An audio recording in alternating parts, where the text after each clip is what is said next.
அனைவருக்கும் வணக்கம். 5ஆம் வகுப்பு வீடியோ பதிவு 6 இயல் 1 துணைப்பாடம் நானும் பறக்க போகிறேன். இந்த துணைப்பாட பகுதியில் அமுதா அப்படின்னு ஒரு சின்ன பொண்ணு இருக்கா.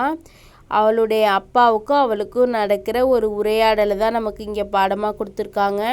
ஒரு நாள் அமுதா பறப்பது போல் நின்றுட்டுருக்கா. அப்போ அவருடைய அப்பா என்னம்மா செய்கிறாய் அப்படின்னு கேட்குறாரு. அப்பா, நான் பறக்க போகிறேன் அப்படின்னு சொல்கிறா.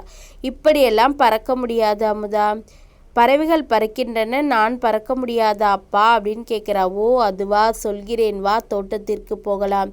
பறவைகள் உடலமைப்பு எப்படி உள்ளது என்று பார், படகின் துடுப்பு போல இருக்கிறது அப்பா அப்படின்னு சொல்கிறா. அதாவது அமுதா பறவை போல் நானும் பறக்க போகிறேன் அப்படின்னு அவங்க அப்பாட்ட சொல்கிறா. அப்படியெல்லாம் பறக்க முடியாது அப்படின்னு அவங்க அப்பா சொல்கிறாரு. பறவைகள் பறக்கின்றன, நான் பறக்க முடியாதா அப்பா அப்படின்னு கேட்குறா. ஓ அதுவா, சொல்கிறேன் வா, தோட்டத்திற்கு போகலாம் அப்படின்னு சொல்லிட்டு தோட்டத்திற்கு அழைச்சிட்டு போகிறாரு. பறவைகளோட உடலமைப்பு எப்படி உள்ளது என்று பார், படகின் துடுப்பு போல உள்ளது அப்பா அப்படின்னு சொல்கிறா. சரிதான், இதை தூக்கிப்பார் அப்படின்னு ஒரு பறவையை கொடுக்குறாரு. பார்க்கத்தான் பெரிதாக உள்ளது போல் தோன்றுகிறது, ஆனால் எடை குறைவாக இருக்கிறதே. ஆமாம், பறவையின் இறகுகளிலும் எலும்புகளிலும் காற்றுப்பைகள் உள்ளன. இவை பறப்பதற்கு ஏற்ற வகையில் உள்ளன. ஓ அப்படி என்றால் பறவையை விட அதிக எடையுடன் நான் இருப்பதால் தான் என்னால் பறக்க முடியவில்லையா அப்படின்னு கேட்குறா. அதாவது அப்போ என்ன சொல்கிறான்னா, பறவையின் இறகுகள்லையும் எலும்புகள்லையும் காற்றுப்பைகள் இருக்கே, இவை பறப்பதற்கு ஏற்ற வகையில் உள்ளன அப்படின்னு சொல்கிறாரு. அப்படின்னா பறவையை விட அதிக எடையோடு தான் நான் இருப்பதுனால என்னால் பறக்க முடியவில்லையா அப்படின்னு அமுதா கேட்குறா. அப்படி இல்லை, அங்கே பார், காற்றை கிழித்து மேலே பறக்க பறவைகளுக்கு இறக்கைகள் உதவுகின்றன. ஆமாம் அப்பா, பறவைகளின் பின்புற வால் துடுப்பு போல செயல்பட்டு திசை மாறி பறக்க உதவுகிறது. ஓ, இத்தனை அமைப்புகள் இருப்பதால் தான் பறவைகளால் பறக்க முடிகிறதா? அதாவது பறவையை பார்க்கறதற்கு பெரியதாக இருந்தாலும் அதோட உடல் எடை குறைவாக தான் இருக்கே அப்படின்னு தெரிஞ்சுக்கிறா அமுதா. பறவைகளோட இறகுகள்லையும் எலும்புகள்லையும் காற்றுப்பைகள்லையும் இருக்குது, இவை பறப்பதற்கு ஏற்ற வகையில் இருக்கே அப்படின்னு அப்பா சொல்கிறாரு. அப்படின்னா நான் பறவையை விட அதிக எடையோடு இருப்பதால தான் என்னால் பறக்க முடியவில்லையா அப்படின்னு கேட்குறா அமுதா. அப்படியெல்லாம் இல்லை, அதோட ரெக்கைகளும் அதுக்கு பறவைகள் பறப்பதற்கு உதவுது. பறவைகளின் பின்புற வால் துடுப்பு போல் செயல்பட்டு திசை மாறி பறக்க உதவுது அப்படின்னு சொல்கிறார். அடுத்து அமுதா கேட்குறா, இத்தகைய அமைப்புகள் இருப்பதால் தான் பறவைகளால் பறக்க முடியுது இல்லப்பா அப்படின்னு கேட்குறா. ஆம் மகளே, மனிதன் பறவையை கண்டான், விமானம் படைத்தான். அப்படி விமானத்தை கண்டுபிடித்தவர் யாரென்று உனக்கு தெரியுமா அப்படின்னு கேட்குறாரு. எனக்கு தெரியுமே, ரைட் சகோதரர்கள் அல்லவா? சரியாக சொன்னாய், பாராட்டுக்கள். அவர்களும் உன்னை போல் பறக்க ஆசைப்பட்டவர்கள்தான். அதற்காக அவர்கள் என்ன முயற்சி செய்தார்கள்? என்ன சொல்கிறாருன்னா, ஆமாம், மனிதன் பறவையை பார்த்து தான் விமானத்தை கண்டுபிடிச்சான். அப்படி கண்டுபிடிச்சவங்க யாருன்னு தெரியுமா உனக்கு அப்படின்னு கேட்குறாரு அப்பா. அவள் சரியாக சொல்லிட்டா, ரைட் சகோதரர்கள் அப்படின்னு சரியாக சொல்லிட்டா.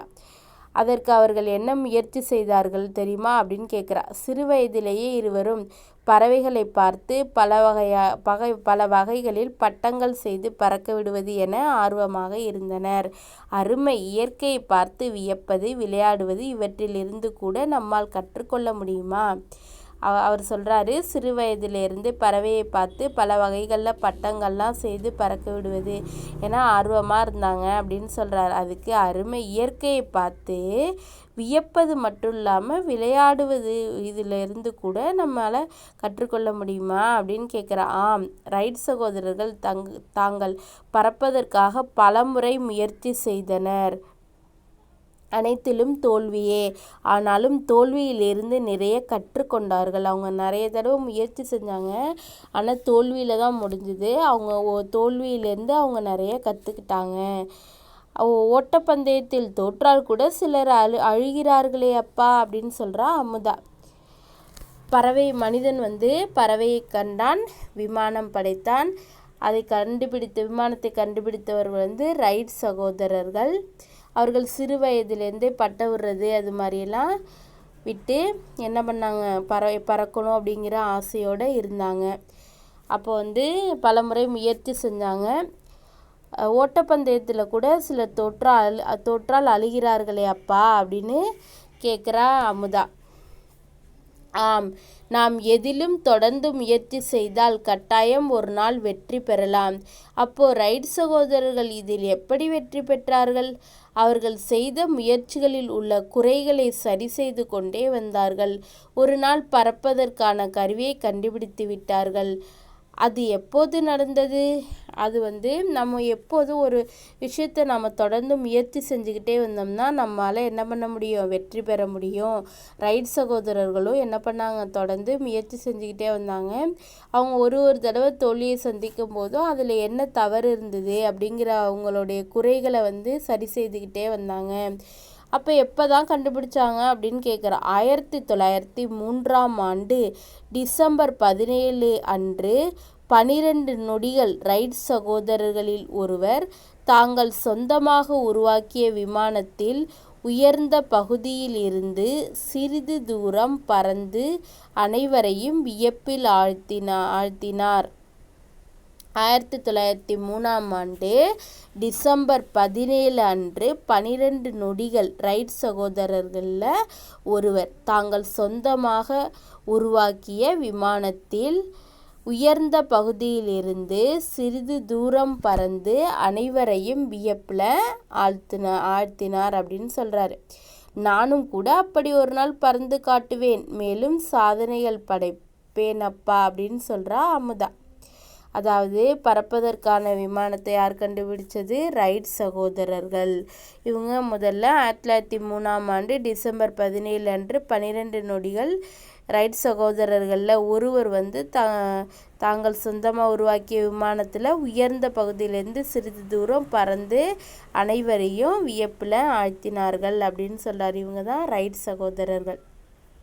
நானும் கூட அப்படி ஒரு நாள் பறந்து காட்டுவேன், மேலும் சாதனைகள் படைப்பேன் அப்பா அப்படின்னு சொல்கிறா அமுதா.